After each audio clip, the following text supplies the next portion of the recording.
Hello, everybody. Welcome to Joe Pometto, Joe the Lawyer. This is my first time using this Streamlabs OBS broadcasting system, so forgive me if it's a little bit awkward. But today, what I want to do is I want to analyze the complaint filed by former congressional candidate Sean Parnell and Congressman Mike Kelly in Pennsylvania in an attempt to overturn the Pennsylvania election results.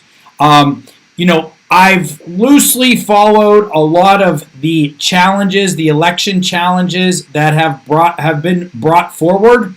Okay. But the one in Pennsylvania I've followed more closely, and there were a couple small ones in Pennsylvania that I didn't think would have had much legs to it. Okay, but when I saw this one, I thought to myself, "Wow, this one could actually have some legs," and I want to tell you why today. Why I feel that way.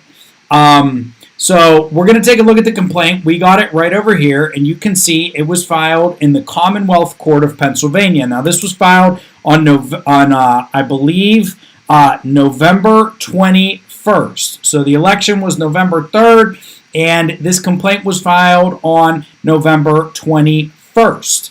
After the complaint was filed, shortly after, a judge on the Pennsylvania court issued an injunction to stop the certification of the election results. All right. Then, a couple days later, the Pennsylvania Supreme Court came down with a ruling essentially shutting down this lawsuit. All right. And what I want to do is today I'm going to talk about the complaint. I'm going to talk about what was alleged in the lawsuit, and then I will get to the Pennsylvania Supreme Court opinion in another video and talk about why they shut it down and what I think the problem is with the way they shut it down. I think this is a very, very interesting case. Now, it's probably done because the PA Supreme Court has ruled on it. I doubt the U.S. Supreme Court is going to overturn anything because it's not because the main issue here is the Pennsylvania Constitution. Okay, so let's take a look here. You can see at the top this complaint for declaratory and injunctive relief filed by Mike Kelly. He's a congressman, a Republican congressman in northeastern Pennsylvania. Then Sean Parnell, who was running for Congress in southwestern Pennsylvania. I'm sorry, Mike Kelly's in northeastern Pennsylvania. It looks like a bunch of other candidates. All right, and they filed this complaint against the defendants, against the Commonwealth of Pennsylvania. Okay, and the first line here, this is an action seeking a declaration that the universal mail-in ballot provisions of a law called Act 67 are unconstitutional, and an injunction prohibiting certification of the results of the November 3rd election in Pennsylvania and or requiring any certification to be rescinded and for other appropriate relief. So, a lot of the lawsuits that Republicans have filed or Donald Trump has filed are small in their scope. They're only claiming maybe a couple thousand or a couple hundred votes here or there are fraudulent or unconstitutional. Whereas this lawsuit looks to invalidate, because that sentence I just read, looks to invalidate the entire mail-in voting scheme. The entire mail-in voting scheme in Pennsylvania. And if the court applied that retroactively, if they looked back and applied that, okay, that would mean that every mail-in vote counted in Pennsylvania is gone, okay, is just rejected, cannot be certified, okay. Those mail-in votes are unconstitutional. That's what this lawsuit says. And the reason for it, this lawsuit claims, is because the law which allowed the mail-in voting, which was passed on October 31st, 2019, that law which allowed the mail-in voting is unconstitutional. So you can see the logic in the argument here. If the law that allowed mail-in voting is unconstitutional, then any mail-in votes should not be counted. Let's continue. Act 77, that was the law, is the most expansive and fundamental change to the Pennsylvania voting code implemented illegally to date. Again, a stunning claim. Under the Act and the mail-in ballot scheme it implements, any and all qualified electors are eligible to vote by mail, and no justification needs to be provided. As with prior historical attempts to illegally expand mail-in voting by statute, which have been struck down, going back as far as the Military Absentee Ballot Act of 1839, and I don't know anything about that, is another illegal attempt to override the limitations on absentee voting prescribed in the Pennsylvania Constitution without first following the necessary procedure to amend the Constitution to allow for the expansion. So this first portion of the complaint, the introduction, it's like a summary, right? It's a paragraph summarizing the legal issues that the plaintiff is alleging, all right? They're saying that this act, this law, which was only passed in October 2019. And before I get in, let me talk about the passage of the law. So, Donald Trump's elected 2016. In 2019, all this hullabaloo about mail-in voting and we need it because of the pandemic. Well, let me tell you, the authorization for mail-in voting was passed in Pennsylvania prior to the pandemic, long before coronavirus, okay, in October 2019. My understanding of the law, okay, in Pennsylvania, I believe the House of Representatives and the Senate in the state House, state legislature is controlled by Republicans. The governor is a Democrat. Okay, fair enough. But what you need to know here is when that law was passed, both Republicans and Democrats approved of it. Both Republicans and Democrats approved of the law. And the exchange was as follows. This is October 2019. Take your back in time, Pennsylvania. Okay. Democrats wanted mail-in voting. This Act 77 authorized mail-in voting. Republicans wanted to get rid of the straight ticket ballot. Republicans wanted to get rid of the straight ticket ballot. That was the exchange. That was the compromise. So when Republicans got rid of the straight ticket ballot, Democrats got mail-in voting, and this law passed. Bipartisan law passed. Hey, there's FIL. Thank you for joining me. Yes, the great state of Pennsylvania is a Commonwealth state. So thank you for joining me. Open in web browser. Thank you for joining me today. Whoa, I'm using this new streaming, guys, and new pin chat, and I'm just getting used to it. Hello there. It's supposed to show up over here. It's supposed to show up right underneath my video box, but I guess it's not. Again, I'm new to this Streamlabs, so forgive me. Let me see if I can clean this up real quick, just to make the rest of the stream a bit more just look a little bit better. There we go. Okay, and I'm going to move the chat box down a little bit so everybody can see me, and I will move this over a little. Whoops, not too far. Don't go too far, Joe. Okay. All right. So, hi, Zephyl. Thank you for joining me. Look, back to what I was saying.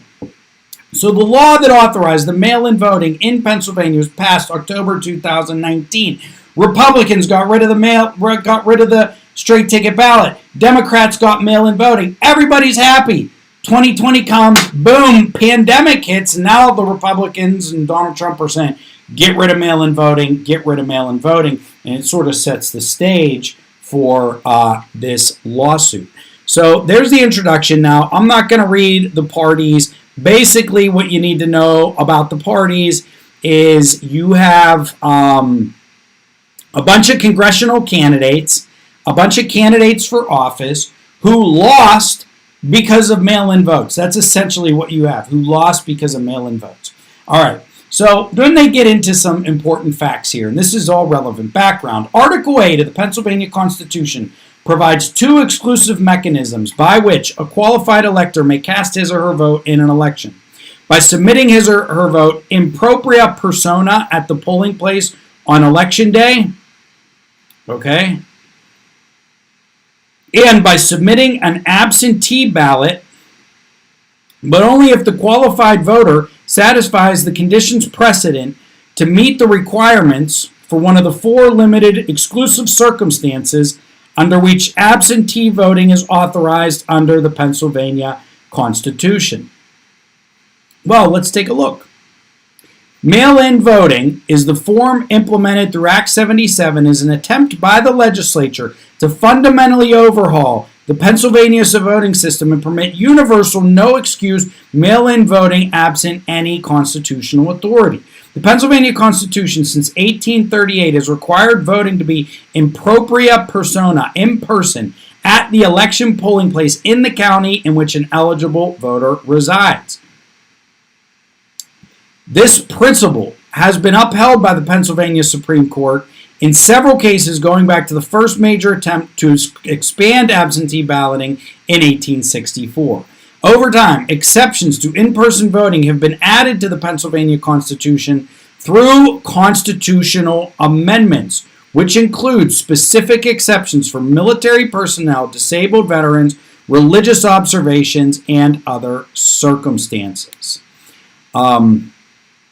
1967 marked the first of several recent attempts to amend the Pennsylvania Constitution in order to expand the exceptions for which absentee ballot voting would be allowed beyond the previously identified classes of active military and veterans. In 1967, the legislature went through the formal procedure for amending the Pennsylvania Constitution.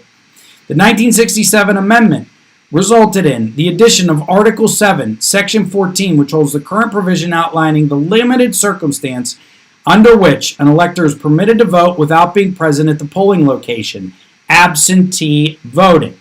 That is part of the Pennsylvania Constitution, Article 8, Section 14. After following the constitutionally mandated procedure for properly amending the Constitution in 1967, the legislature then enacted election code provisions that allowed for absentee ballots to be cast in the four exclusive circumstances authorized under Article 7, Section 14.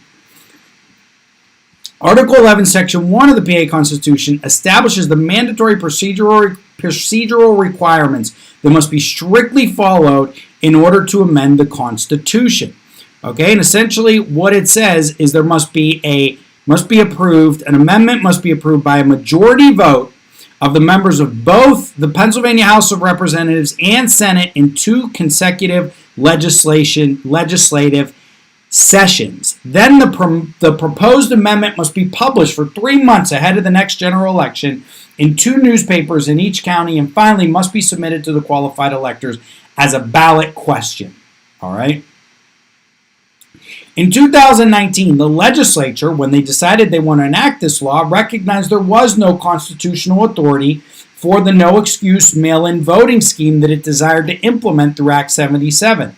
And they initiated the process of proposing an amendment to the Constitution in order to amend the provisions concerning absentee voting to allow for mail-in voting. However, pursuant to the Constitution, an amendment must be approved by a majority of members of both the Senate and House in two separate legislative sessions, then submitted as a ballot question. All right. Although Act 77 has the effect of attempting to amend the Constitution, it never went through the procedural requirements for such an amendment and has no legal effect. So, in sum, what this lawsuit is saying. This lawsuit is coming forward and is alleging, okay, yeah, it's Friday's FIL, that's okay, that's all right, we'll see, I got 5 viewers. All right, so what this lawsuit is doing is it's coming forward, stop here, they're saying that this law, so Pennsylvania, October 2019, passes a law through the legislature, all right, allowing for mail-in voting. What this lawsuit says is that the procedure for passing that law was not done correctly. All right, and it was not done correctly because it was a constitutional amendment, and there are strict procedural requirements for putting in place a constitutional amendment. So let's read some more. Neither Act 77 nor the contemporaneous proposed constitutional amendment initiated by the legislature have been approved by a majority vote of both the House and Senate in 2 consecutive legislative sessions, nor has either been submitted to the electors as a ballot question and approved by a majority vote of the citizens. That's a pretty large standard, right? It's got to be put forward as a ballot question, and then the citizens have to vote on it. That is not how this scheme was put into place. Despite the lack of constitutional authority to pass a universal mail-in voting scheme, a scheme which far eclipses any previously conscribed absentee voting scheme, the legislature proceeded to implement Act 77 anyway, in contravention of the Constitution. Put differently, the legislature first recognized their constitutional constraints and the need to amend it in order to enact mail-in voting. They sought to amend the Constitution to lawfully allow for the legislation they intended, and they abandoned their efforts, okay, and instead enacted Act 77 irrespective of the knowledge that they had the legal authority to do so. Boy, that's a mouthful. Now, let me tell you this, all right? I'm reading this complaint, and look, I'm a lawyer. Lawyers can put anything in a complaint. I will need to go back and see exactly how Act 77 was implemented, right? Was Act 77 actually implemented in the way that they are alleging that the way Sean Parnell and the plaintiffs are alleging in this complaint, all right? And I'll tell you, I think that Sean Parnell is right. And the reason I say that is because the way the Supreme Court addresses this complaint, and we'll go to their opinion either later today or tomorrow, but the way the Supreme Court addresses this complaint makes me think that this lawsuit is actually correct in that the law, Act 77, which put forward mail-in voting in Pennsylvania, did not comply with the Pennsylvania Constitution. Cheers.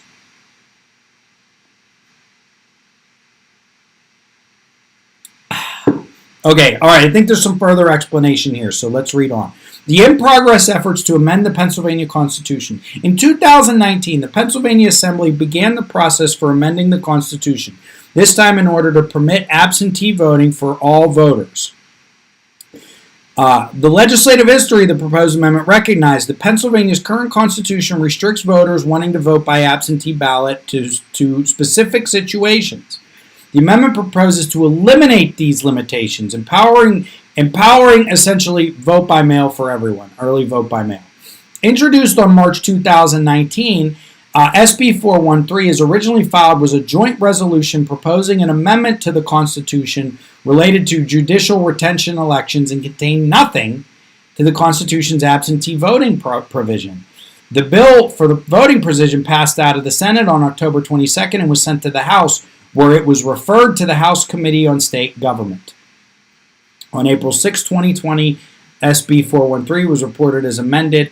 SB 413's caption was changed from the introduced version, which read a joint resolution, to a joint resolution proposing separate and distinct amendments, further providing for absentee ballot voting. Okay, I'm going to stop there at 41. So essentially what this lawsuit is saying is that the absentee voting portion of the law was snuck in a little late. In its amended form, with the added provision seeking to amend the Constitution's absentee voting restrictions, SB 413 was passed by both houses and filed with the Secretary of the Commonwealth. SB 413 will need to be passed by a majority vote. Was passed by a majority of both houses and filed. SB 413 will need to be passed by a majority vote in both the Senate and House in the next legislative session and then appear on the November 2021 general election ballot to be approved by a majority of the electors in order to be ratified and properly approved pursuant to the established procedures set forth under the Constitution. So it looks to me like this bill was passed by both houses, but the provisions for mail-in voting were added late. And regardless of that, okay, it was never put on the general election ballot for the majority of electors to approve. And Parnell is saying that that needed to be done. That needed to be done in order for this law to be constitutional. And then they give an example of how it would need to be filed exactly. How the wording of the law would be. Let's scroll down a little bit. I don't want to read this whole complaint for you guys. I would just bore everyone.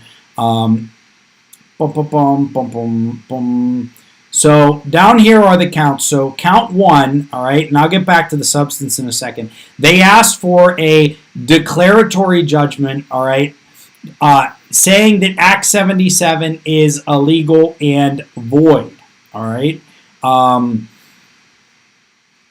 They did not get that. I believe there is also a count for an injunction, a prohibitory injunction. Now, the injunction was granted, all right? So this lawsuit was filed on November 21st. On November 25th, a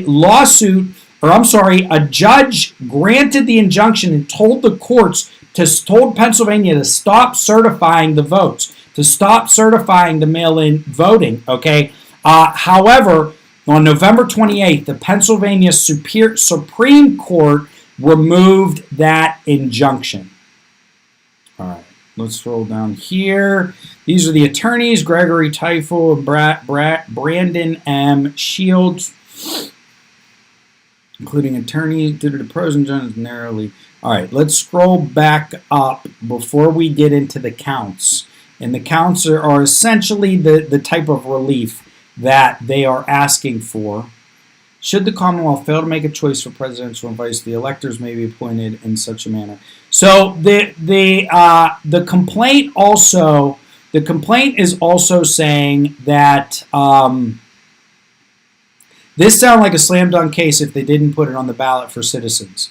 Yeah, that's kind of what I'm saying, Zephiel. So there are also in this complaint, all right, they say, or should the Commonwealth fail to make a choice for presidential and vice presidential electors at the general elections, the electors may be appointed on a subsequent day in such a manner as the Pennsylvania General Assembly may direct. Now, one of the reasons for that is obviously because, hey, Kevin, thank you for joining me. Frank, thank you for joining me.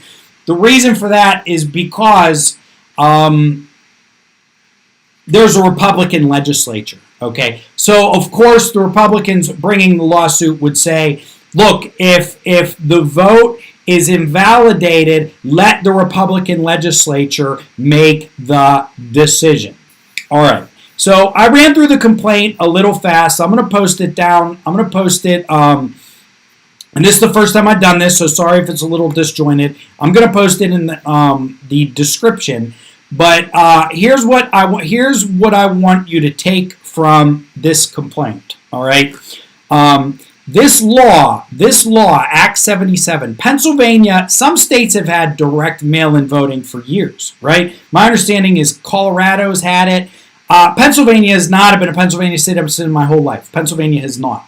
What this lawsuit is saying is that there are only 4 narrow exceptions specifically incorporated in the Pennsylvania Constitution that allow for mail-in voting. It has to do with disabilities, living out of the country, and serving in the military, right? And there's one other one. So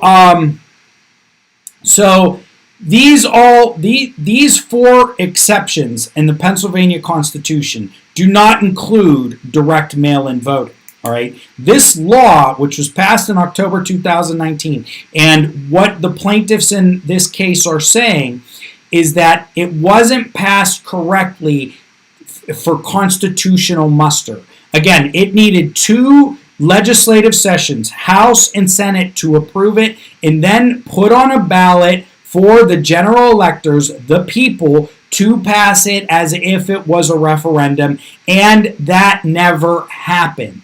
Therefore, what the plaintiffs are asking is, number 1, invalidate all of the mail-in voting because the whole scheme is unconstitutional. The whole scheme is unconstitutional. Number 1, whole scheme unconstitutional. So invalidate those votes, all right, And then they could either invalidate them and count the remaining votes or put it into the hands of the legislature to make a decision. What actually happened was the Commonwealth Court issued an injunction. The case went to the Supreme Court. The Supreme Court made a decision, wiped out the injunction, okay, and essentially wiped out this case. Now, the Supreme Court decision is very, very interesting, all right? I might try to pull it up right now if I can use my new Streamlabs, okay? It's very interesting because when you see the Supreme Court decision, you will see that it doesn't address the issue that I brought up. The Supreme Court decision does not go into detail about whether or not the legislature followed the correct process. They do not address whether the legislature followed the correct process in amending the Constitution. Instead, they focus on something called the doctrine of lashes. Okay, the doctrine of lashes. I know, it sounds almost ridiculous. But what the Supreme Court, in a nutshell, says is you waited too long to do this. Therefore, you don't get your bite at the apple. You waited too long to do this. Therefore, you don't get your bite at the apple, right? The law passed in October, all right? And the law was in effect for the primary. The law was in effect for the primary, and the Republicans, nobody challenged it back during the primary. So why are you doing it now? Oh, you're only doing it now because you lost. You're only doing it now because you perceived that your side lost. You slept on your rights. That is a very often, it's a legal term that's used often in the doctrine of lashes. You slept on your rights, therefore, we are not going to address this issue. Now, doesn't that sound like sort of punting, right? Or kicking the can down the road?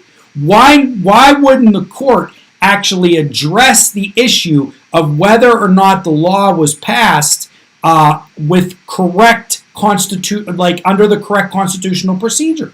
Why wouldn't they address it? All right. Unless here's what the court could have done. All right. We can look at the Supreme Court opinion.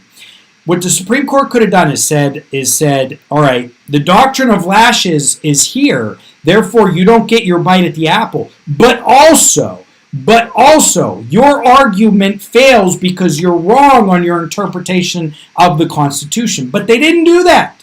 But they did not do that. Okay? So what does that tell you? What does that tell you? That tells me that these plaintiffs who filed this lawsuit had the correct interpretation. They had the correct interpretation. So it's really maybe a political decision more than anything. So give me a second here. I am going to pull up the Supreme Court opinion, okay? The Pennsylvania Supreme Court opinion, and we will look at that next.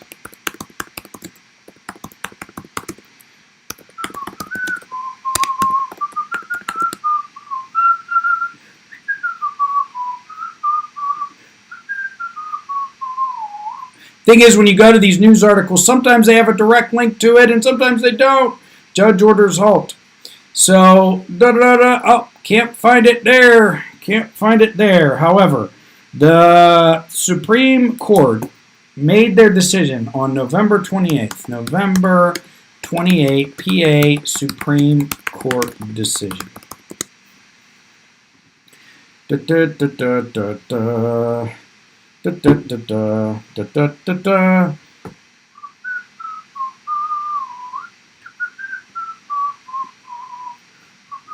And the articles written about a lot of these stuff are just, I can barely read them.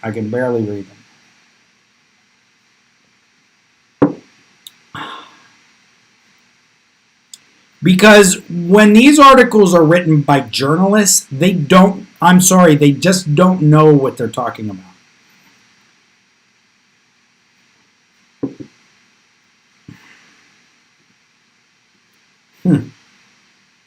Let me see here.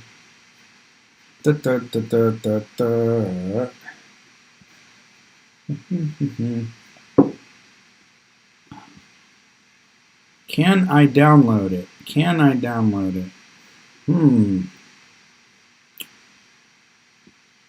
It's on Twitter. Okay, let's try this. Because I want you guys to get a good view of it. It's only 2 pages. It's 2 pages long.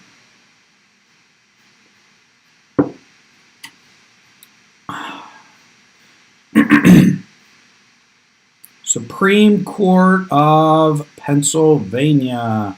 Where are your opinions? Supreme Court opinions and postings. Let's see if I can find this bad boy so I can pull it up. If I check by date, we're looking at November 28th. It was a Saturday, which was also interesting. I don't know why. But I kind of think it is, right? That they issued the opinion on a Saturday. Don't you guys agree? Let's see. Per curiam, Kelly. Here we go. All right.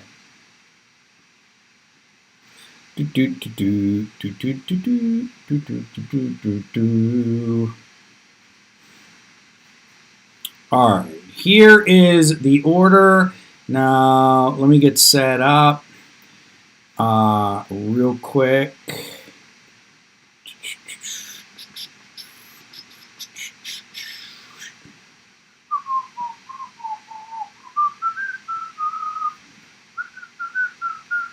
So 2 pages sounds like something you'd file with the court. I know, right? Zephiel? I know, man. I know.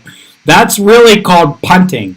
That is where you are truly, truly punting. Now, let me see here. Projector output, Acrobat, desktop, Spotlight.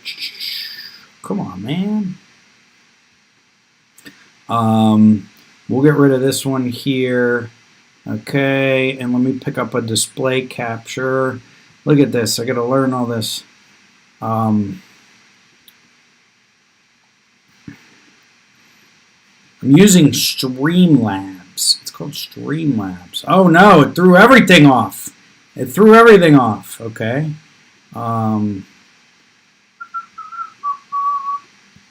What? No, get rid of this. Sorry. I was doing so well.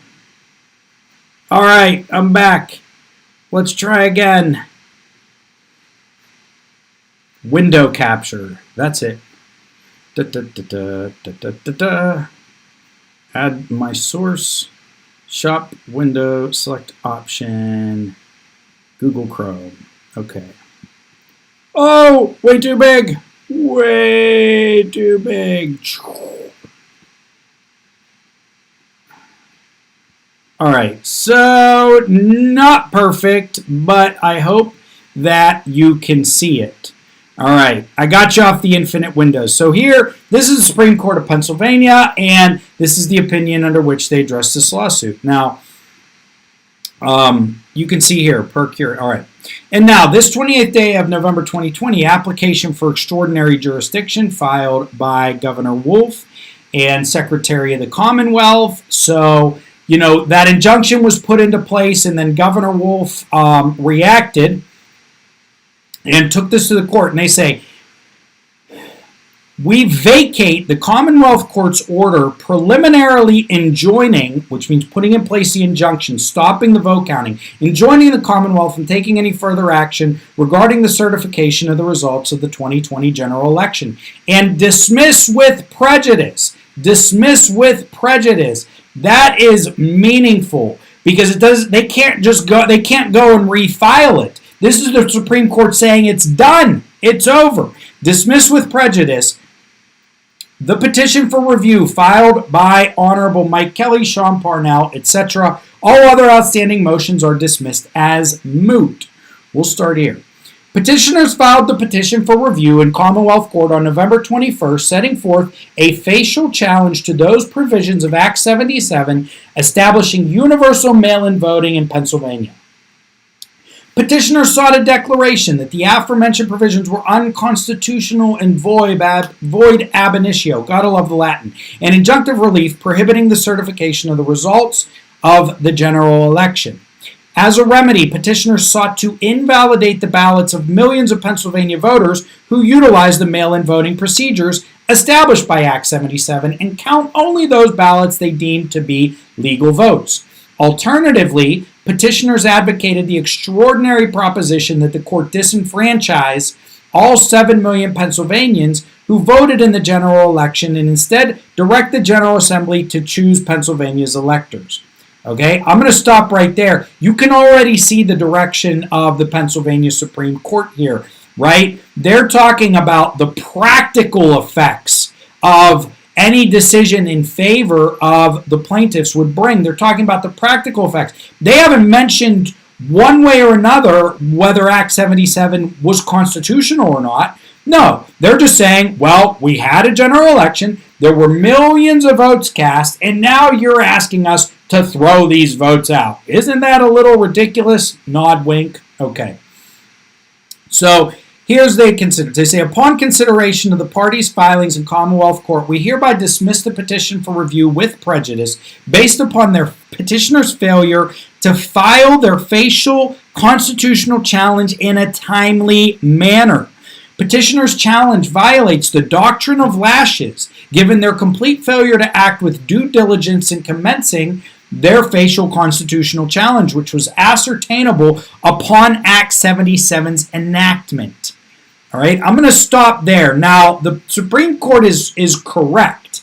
They are correct here in that if a law was passed, and I'll give you an example, but if a law was passed and immediately after it was passed, you can say just by reading it that it's unconstitutional, you could challenge it the next day. You could challenge it in court the next day. You could challenge it in court 2 weeks from that date. You could challenge it in court 6 months, okay? It's true that this act was passed in October of 2019 and it wasn't challenged until November of 2020. That is true, okay? But that doesn't mean that the act was not unconstitutional or was not constitutional. They still have not addressed the core issue, whether or not it was passed with the proper procedure. And let me remind everybody, we're not talking about the United States Constitution. We are talking about the Pennsylvania State Constitution, the PA State Constitution. The Pennsylvania State Constitution is actually older than the United States Constitution. Some state constitutions are older, but the Pennsylvania Constitution was used as a framework for the United States Constitution. However, under the U.S. Constitution, all right, which controls over the states, right? U.S. Constitution up here, states up here. But under the U.S. Constitution, the states are allowed to make their own rules for voting. That's why the voting rules have changed so much over the centuries. All right. So back to this. Back here. All right. Petitioner's challenge violates the doctrine of lashes, given their complete failure to act with due diligence in commencing their facial constitutional challenge, which was ascertainable upon Act 77's enactment. Correct. It is well established that lashes is an equitable doctrine that bars relief when a complaining party is guilty of want or lack of due diligence in failing to promptly institute an action to the prejudice of another. And they cite this case from 1998. The want or lack of due diligence demonstrated in this matter is unmistakable. They're really just focusing on this doctrine of lashes. Petitioners filed this facial challenge to the mail-in voting statutory provisions more than 1 year after the enactment of Act 77. At the time this action was filed, November 21st, 2020, millions of Pennsylvania voters had already expressed their will. In both the June 2020 primary and the November 2020 general, and the final ballots in the 2020 general were being tallied with the results becoming seemingly apparent. Nevertheless, petitioners waited to commence this litigation until days before the Board of Election were required to certify the results. Thus, it is beyond cavil. That's a word right there. That's a heck of a word, huh? Thus, it is beyond cavil that petitioners failed to act with due diligence in presenting the instant claim.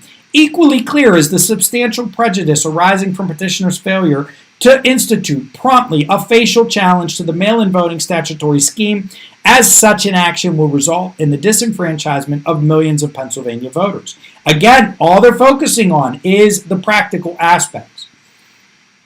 Accordingly, we grant the application for extraordinary jurisdiction, vacate the Commonwealth Court's order, preliminarily enjoining the Commonwealth from taking any further action regarding the certification of the results, and dismiss with prejudice petitioner's petition for review.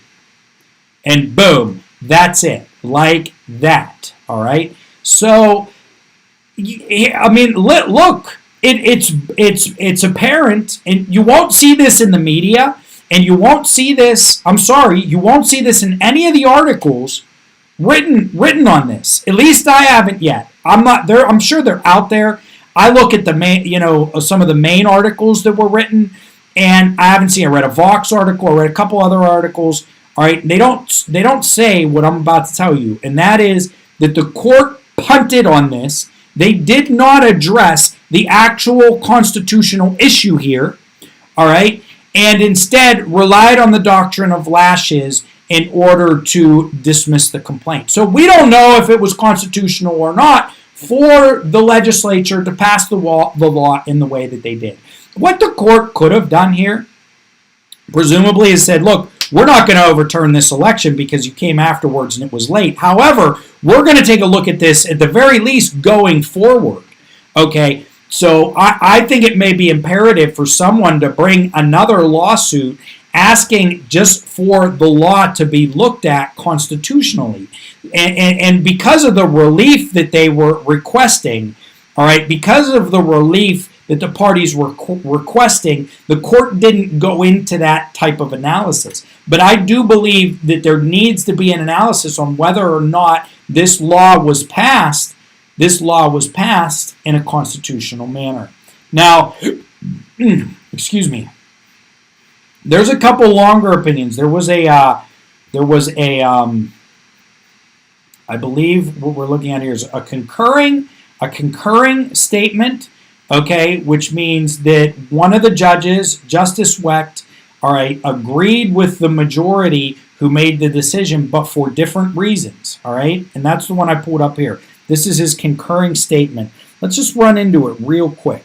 I join the court's order because I wholeheartedly agree that whatever the merits of petitioners' claims regarding the constitutionality of Act 77, their request for retrospective relief is barred by the doctrine of lashes. I write separately to explain my view as to the limited relief available when courts are faced with a wholesale challenge to the results of an election. All right, maybe I'll come back to Justice Wecht. All right, there was a dissenting, Chief Justice Saylor, okay, concurs and dissents in part. He says, I agree with the majority that injunctive relief restraining certifications of the votes cast should not have been granted and is unavailable. As the majority relates, there has been too much good faith reliance by the electorate on the no-excuse mail-in voting regime created by Act 77 to warrant judicial consideration of the extreme and untenable remedies proposed by appellees. Accordingly, I join the per curiam order to the extent that it vacates the preliminary injunction. That said, there is a component of appellee's original complaint filed in the Commonwealth Court which seeks declaratory relief and is unresolved by the above remedial assessment. Now, I did not, so this is going to be interesting. I have not read this yet, okay? But he's saying what I'm saying. He's saying what I'm saying. There are questions that need to be looked at.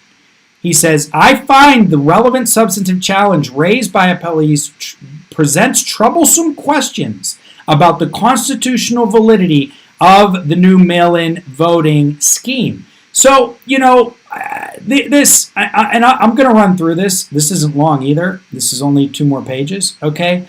But again, you're not going to see this in the media. You know, every article that I read about this case just says, oh, it was dismissed by the doctrine of lashes and the whole lawsuit was a joke. It's not. It's not. Okay. So he says, here we go. One of the appellant's main responses is that the citizenry and perhaps future generations are forever bound by the legislature's decision to insert into Act 77 a 180-day time restriction curtailing challenges to the substantive import of the enactment. However, I find this assessment to be substantially problematic. Further, as appellees observe, ongoing amendments to an unconstitutional enactment so insulated from judicial review may have a compounding effect by exacerbating disparity between what the Constitution requires and the law as it's being enforced. Thus, appellees raise a colorable challenge to the viability of this sort of limitation, which can result in effectively amending the Constitution via means other than those inside the Constitution itself. Due to the degree that appellees wish to pursue this challenge in the ordinary course, upon realization that their injunctive remedies will be considered no further, I would allow them to do so in the Commonwealth Court upon a remand, and I hope that they should do so. In this regard, relative to the declaratory component of the request for relief, I also would not invoke the doctrine of lashes, since the present challenge arises in the first election cycle in which no excuse mail-in voting has been utilized. This is interesting. That is interesting there, okay? And I will interpret this for you. Moreover, lashes and prejudice can never be permitted to amend the Constitution. Wow. Consistent with my position throughout this election cycle, I believe that to the extent possible, we should apply more ordinary and orderly methods of judicial consideration, since far too much nuance is lost by treating every election matter as exigent and worthy of this court's immediate resolution. In this respect, I would honor the Commonwealth Court's traditional role as the court of original jurisdiction for most election matters. Finally, I am decidedly against yet another award of extraordinary jurisdiction at the Secretary's behest. Justice Mundy joined him. Okay, there's a lot there, and I'm going to unpack that for you guys. And I can tell you, I had not read this, but some of what Justice Mundy and Justice Saylor say here had been rolling around in my head. So, first of all, when they passed Act 77, they put in it a provision that said you can only challenge the constitutionality of this law within 180 days of it being passed. And Justice Taylor is saying a provision like that is ridiculous. A provision like that, the law can't just say, you can't just pass a law and say, oh, you only have 6 months to challenge it. Oh, 9 months to challenge. 3 months to challenge it. 30 days to challenge it. Okay, that law, that provision in and of itself could be overriding the Pennsylvania Constitution or attempting to. All right. Now, the PA Supreme Court, the majority decision did not focus on that, but Governor Wolf in his response did. All right. And that's why Justice Saylor raised that. That was like what that is. It gave the doctrine of lashes a little more oomph. It gave it a little more oomph. Gave it a little more weight. He said, look. What Wolf could say, and those who are advocating for Act 77, is they could say, listen, the doctrine of lashes, okay, there's already been substantial reliance upon this law. Everybody voted. You want to overturn 6 million votes. You can't do it now just because it hurts you. Also, you should have done it within 180 days. And Justice Saylor here is saying this 180-day thing is ridiculous. The 180-day thing needs to be looked at. In addition, what happened was the Commonwealth Court, and I'm learning some of this as we go, the Commonwealth Court issued an injunction and basically said, look, we're going to take some time and look at this. And then Governor Wolf and the Commonwealth of Pennsylvania asked for extraordinary jurisdiction for the Supreme Court, and they granted it. Because the Supreme Court and the Commonwealth of Pennsylvania wanted to ram this through. They wanted to ram this through. And Justice Saylor's saying, look, this was not a circumstance where we should have rammed it through. This was not a circumstance where we should have rammed it through. This happened way too fast, okay? This should have remained in the Commonwealth Court so that they could have made a decision rather than skipping a stage, which is what the governor did, skipping a stage and going straight to the Supreme Court. He's saying this is a serious issue. We should have and need to slow down and look at it. All right? And he likely recognizes that the Supreme Court did not ever go to the substance of the challenge. Just doctrine of lashes, 6 million votes cast, forget it. All right?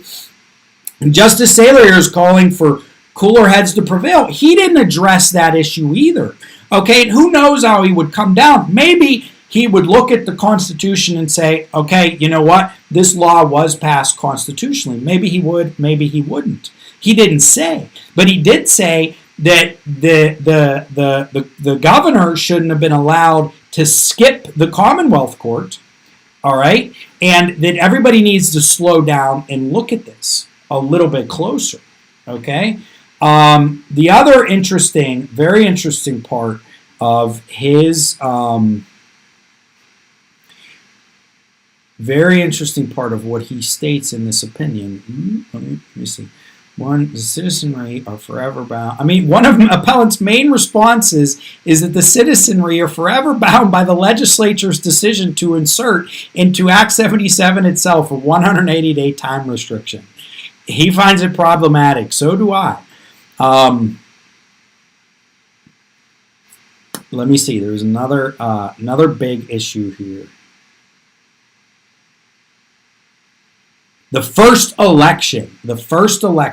So here's what Justice Saylor says about the doctrine of lashes is, with the doctrine of what he's saying is that he's basically saying that the plaintiffs here, Parnell and Mike Kelly, had nothing to complain about until the first general election. They had nothing to complain about until the first general election. So, if a law goes into place and it's unconstitutional, but it doesn't hurt anybody, okay, then you can't necessarily bring it into the court. That's like a standing issue. Like, you don't have standing to complain about a law that's not damaging you. And what Justice Saylor is saying is that this law didn't damage the plaintiffs until the first general election. Whereas the majority of the court was saying, well, you should have brought it up back during the primary or right after. And what Justice Saylor is saying is it didn't damage them until after the general. So they didn't have to bring it up earlier. That's also an interesting argument. Now, the majority did not agree with it. However, fascinating, very interesting argument for a decision that was rammed through,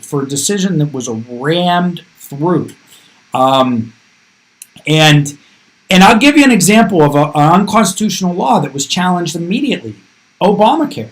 All right, when the Affordable Care Act was passed in 2010 or whatever, there were immediate constitutional challenges to it. All right, so you can challenge something immediately, but you won't necessarily. There's also hundreds, thousands of examples of laws that were put in place and were not challenged on their constitutionality until decades later.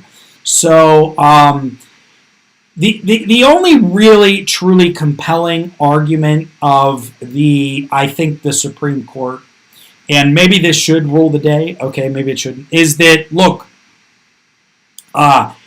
you can't overturn 6 million votes. You just can't overturn 6 million votes, all right? And they jump to the doctrine of lashes to rely on that. Now, if you guys have watched all my videos, you heard me in a prior video, 1 or 2 videos ago I said Trump's challenges are going to lose, all right? Not because they don't have good arguments. This is an example where there's a good argument on the side of the plaintiff, and if that argument was accepted, it would overturn the whole result of the Pennsylvania election. Okay, votes, a couple votes here, a couple votes there. A bunch of the little lawsuits that he filed would have no impact, no matter who won or lost. This one would. This would change the outcome of the election.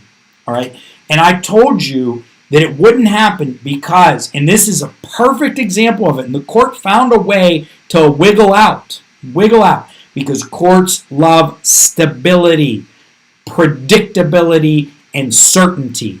And they don't want to be the ones to overturn an election and cause protests and riots throughout the country.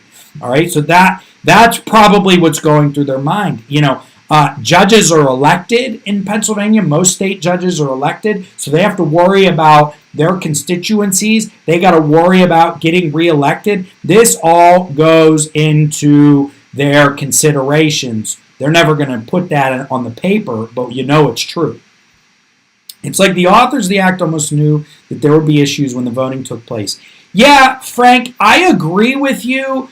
I also, here's the other thing is, don't always give these people that much credit because sometimes there is incompetence, okay? And I don't know who wrote this act. And again, I could spend hours, I could get to the bottom of it. It would take me hours, even days, all right, of exactly what the procedure should or shouldn't have been. But Congress and state legislatures are known to write sloppy acts all the time. I mean, I've read dozens of opinions of courts just ripping into legislatures for writing acts that contradicted themselves within the same act. And then the courts have to figure out the mess that they created. I mean, this is the law. It impacts people's lives. And I don't know if this act was done with like, a nod and a wink, or or if it was incompetence. It could have just been incompetence. It could have just been they didn't research it thoroughly enough.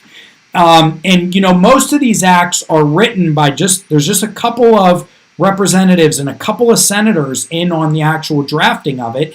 And then these other senators and representatives, hundreds of them, they don't even read it. They have someone from their staff like, here you go, Tim, read this over for me. Let me know if it says what they're telling me it says. And then Tim reads it and then says, oh, all right, I'm going to vote for it. Bill wrote it or Jean wrote it, and Jean's great, so she's on our side, blah, blah, blah. That's how those decisions are made in a legislature. And you need people to be exact, to the point, get to the bottom of things, write laws carefully and correctly, and we just don't know if that happened here. Again, this was an very interesting lawsuit. And nowhere, maybe in that other concurring opinion, which I did not read, okay, but nowhere in this lawsuit do we see the actual merits of the constitutional process question addressed. We just don't see it.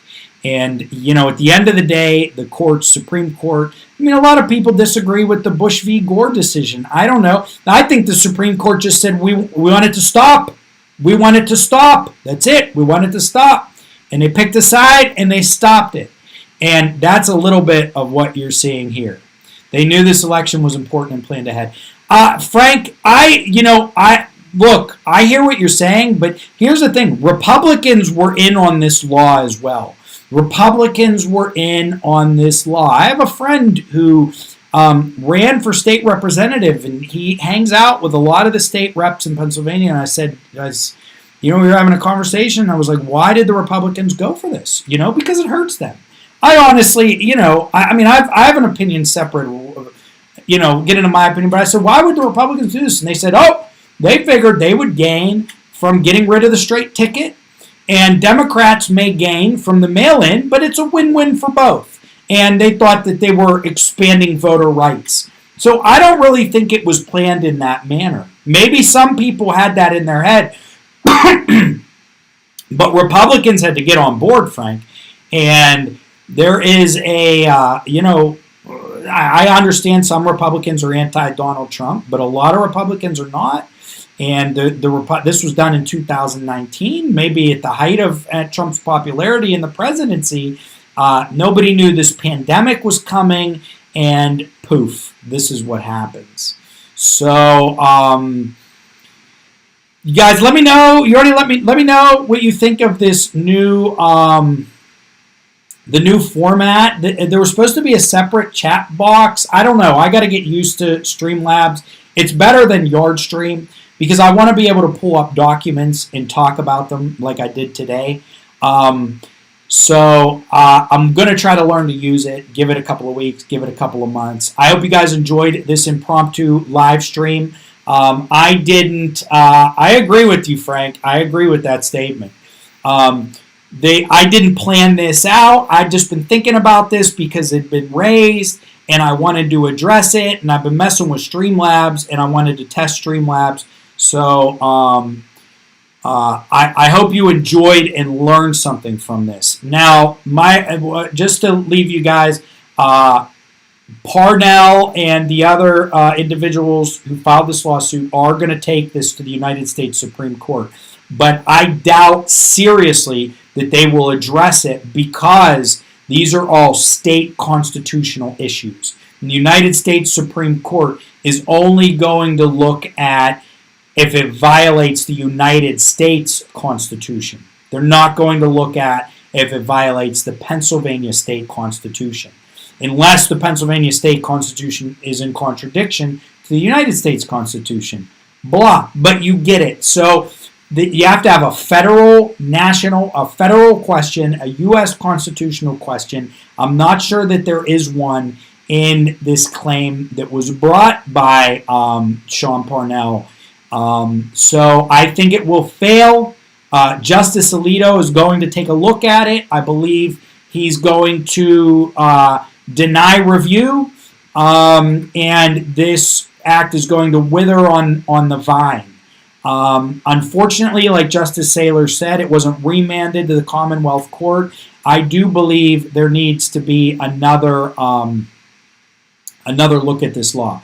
I hear you, Frank. Here's what I would ask, guys. If you can help me get to 1,000 subscribers. Once I get to 1,000 subscribers, I can drop comments. I can make posts. I can't make posts right now. I don't have enough subscribers to make posts on this channel. I do on the Common Sense Academy. But drop me a line, share with me, help me get some subs, guys. I'm at 770 on this, and I think once I get over 1,000, the channel's really going to start to take off because that's when YouTube sort of promotes you.